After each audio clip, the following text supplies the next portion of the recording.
Hi, I'm Dave from Swimming Pool Services, and today we're going to talk a little bit about different types of pools. There are three major types that we see in our marketplace today. One being concrete pools. Everybody's been to a hotel and seen these. They typically have a concrete structure and a plaster and tile interior.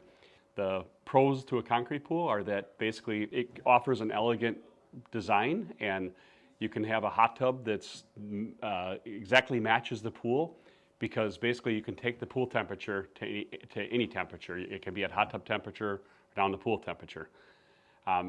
Disadvantages of concrete are kind of the attrition that they see in our climate.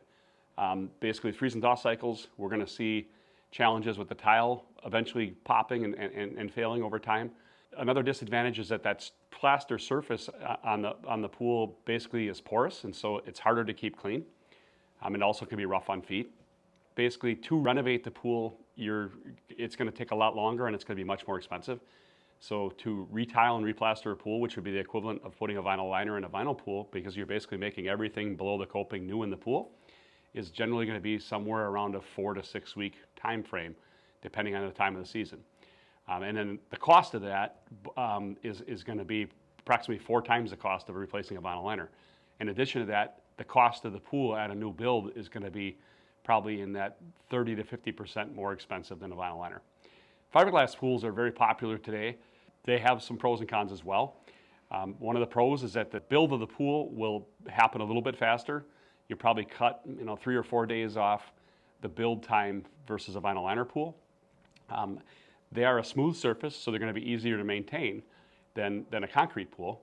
But the biggest disadvantage is the structure is very thin, and there's really no way to make it look new again down the road. And so after 20 years or so, the pool could have cracks, it could just be discolored or faded, and there's no way to make that interior look brand new again.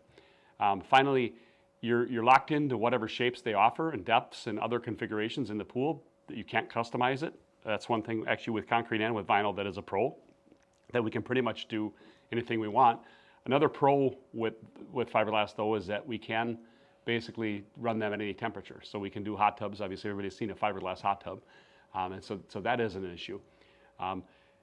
We see structural failures though from fiberglass pools on a very regular basis. We end up replacing them almost every year, replacing at least one. Then finally we have vinyl liners. And so vinyl liners, basically you've got a structure, and in most cases in this area it's a steel structure with a lightweight concrete floor. Then we have a vinyl liner inside of it. From a cost standpoint, vinyl liners and fiberglass today are pretty close. And so there's really not an advantage between one or the other with that. Vinyl liners can be built in any shape.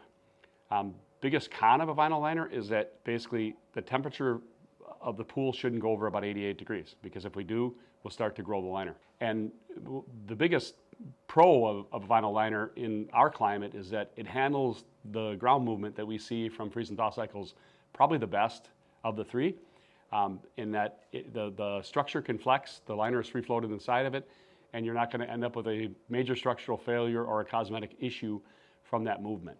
So from that standpoint, that's why probably about 85 to 90% of the pools in this market are a vinyl liner type pool.